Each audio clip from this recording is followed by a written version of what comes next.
Koneksi antar materi modul 2.3. Saya Sujibno, calon guru penggerak angkatan 11 dari Kabupaten Sumeneb. Tujuan pembelajaran khusus. CGP menyimpulkan dan menjelaskan keterkaitan materi yang diperoleh dan membuat refleksi berdasarkan pemahaman yang dibangun selama modul 2 dalam berbagai media. Ada 3 kriteria yang ingin kami paparkan terkait koneksi antar materi modul 2.3, pemikiran terkait pengalaman belajar, analisis untuk implementasi dalam konteks calon guru penggerak, serta membuat keterhubungan. Kriteria pertama adalah pemikiran terkait pengalaman belajar. Pengalaman atau materi pembelajaran yang baru saja diperoleh. Dalam modul 2.3 ini saya mempelajari tentang supervisi akademik yang bertujuan untuk pengembangan kompetensi diri dalam setiap pendidik di sekolah. Pendekatan yang digunakan adalah coaching yang memiliki 3 prinsip, yaitu kemitraan, proses kreatif, dan memaksimalkan potensi. Kompetensi coaching yang harus dimiliki diantaranya kehadiran penuh atau presence, mendengarkan aktif dan mengajukan pertanyaan berbobot. Percakapan berbasis coaching menggunakan alur tirta, yaitu tujuan, identifikasi, rencana aksi, dan tanggung jawab. Terdapat 3 tahap dalam supervisi akademik, yaitu pra-observasi atau perencanaan, observasi atau pelaksanaan, dan pasca observasi atau tindak lanjut. Emosi-emosi yang dirasakan terkait pengalaman belajar pertama adalah sikap cemas. Sebelum mengetahui isi materi dalam modul ini, saya sedikit cemas karena khawatir tidak mampu dalam memahami dan mengaplikasikannya. Kemudian sikap yang kedua adalah tertarik. Setelah mempelajari dalam eksplorasi konsep, saya mulai tertarik dalam mendalami isi dari modul ini. Kemudian sikap yang ketiga adalah gembira, karena saya merasa gembira saat mampu melakukan praktik coaching bersama rekan calon guru penggerak dalam ruang kolaborasi dan demokrasi kontekstual. Kemudian sikap yang ketiga adalah optimis. Saya optimis untuk mampu mengaplikasikannya di sekolah tempat saya mengajar. Apa yang sudah baik berkaitan dengan keterampilan diri dalam proses belajar?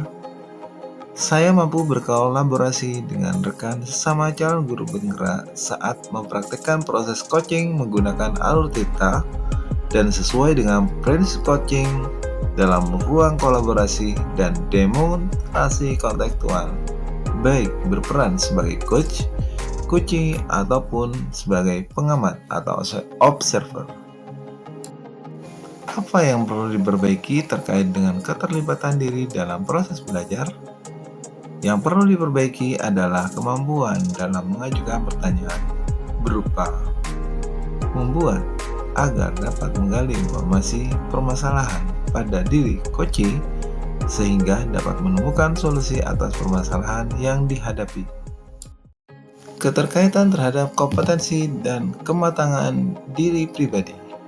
Pertama, setelah saya mempelajari modul 2.3 tentang coaching dalam supervisi akademik, kompetensi saya mulai berkembang ditandai dengan mampu mempraktekkan proses coaching menggunakan alur tirta baik sebagai coach, coachee, maupun pengamat. Kedua, saat saya mempraktekkan proses coaching, saya harus mampu mengendalikan diri dari asumsi-asumsi pribadi dan rasa emosi sehingga muncul kematangan berpikir dan bertindak agar sesuai dengan prinsip coaching, yaitu kemitraan, proses kreatif, dan memaksimalkan potensi. Rencana yang kedua adalah analisis untuk implementasi dalam konteks calon guru penggerak. Memunculkan pertanyaan kritis yang berhubungan dengan konsep materi dan menggalinya dengan jauh. Bagaimana agar prinsip coaching dapat diterapkan dalam kegiatan supervisi di sekolah? Prinsip coaching dapat diterapkan jika kepala sekolah memiliki pengetahuan tentang coaching dalam supervisi akademik dan mau mengaplikasikannya. Kegiatan supervisi jangan hanya bertujuan sebagai bagian penilaian guru saja, Namun supervisi harus dijadikan sebagai cara untuk meningkatkan kompetensi akademik guru, sehingga tidak hanya melakukan observasi kelas saja, tapi harus ada percakapan pra-observasi dan pasca-observasi. Dalam percakapan pra-observasi, kepala sekolah harus mendiskusikan perencanaan yang akan dilakukan oleh guru. Sedangkan saat pasca observasi, kepala sekolah memberikan umpan balik atau tindak lanjut terkait pelaksanaan observasi kelas yang dilakukan guru. Mengolah materi yang dipelajari dengan pemikiran pribadi sehingga tergali wawasan atau insight baru.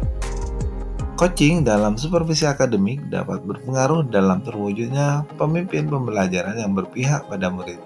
Pembelajaran yang berpihak pada murid adalah hal yang sangat penting untuk diterapkan dalam lingkungan sekolah. Agar dapat terwujud pembelajaran yang berpihak pada murid, maka guru harus memiliki kompetensi menjadi pemimpin pembelajaran. Menjadi pemimpin pembelajaran harus memahami perkembangan murid secara menyeluruh. Tidak hanya aspek kognitif saja, namun juga harus memahami karakter sosial emosional murid. Dengan demikian, tujuan coaching dalam supervisi akademik untuk mengembangkan kompetensi guru dapat meningkatkan kinerja dan terwujudnya pembelajaran yang berpihak pada murid.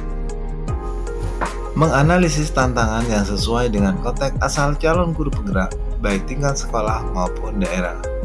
Pertama, tantangan terberat adalah menyeragamkan pemahaman tentang coaching dalam supervisi akademik kepada komunitas sekolah.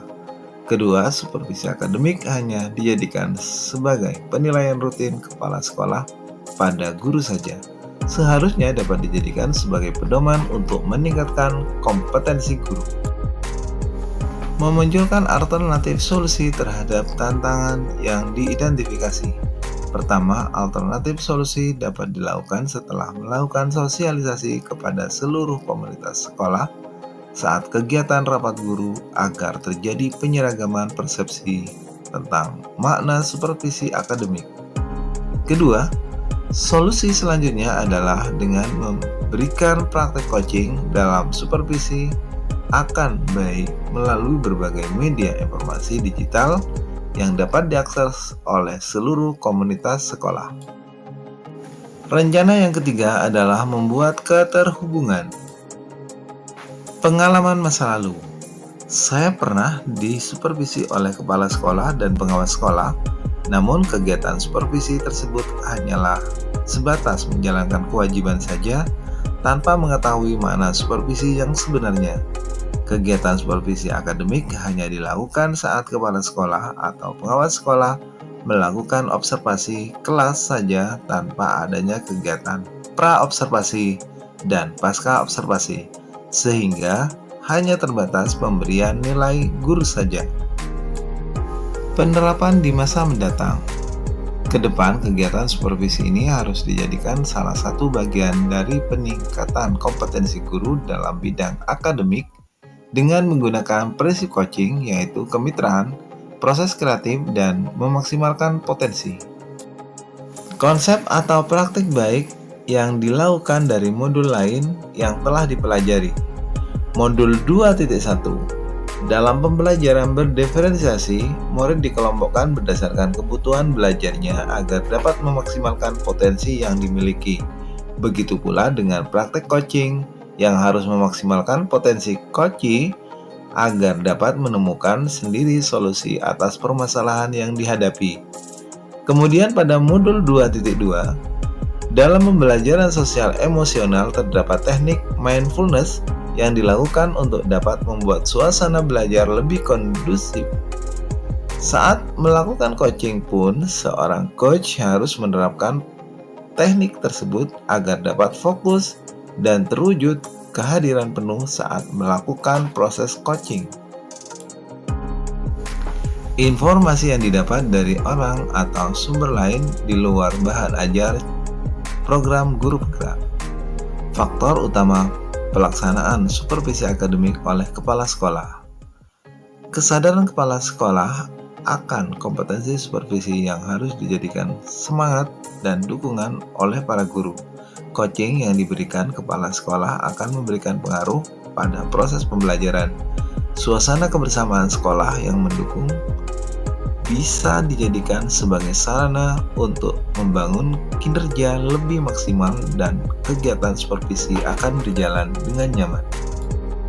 Sekian koneksi antar materi modul 2.3. Thanks for watching. Bye-bye.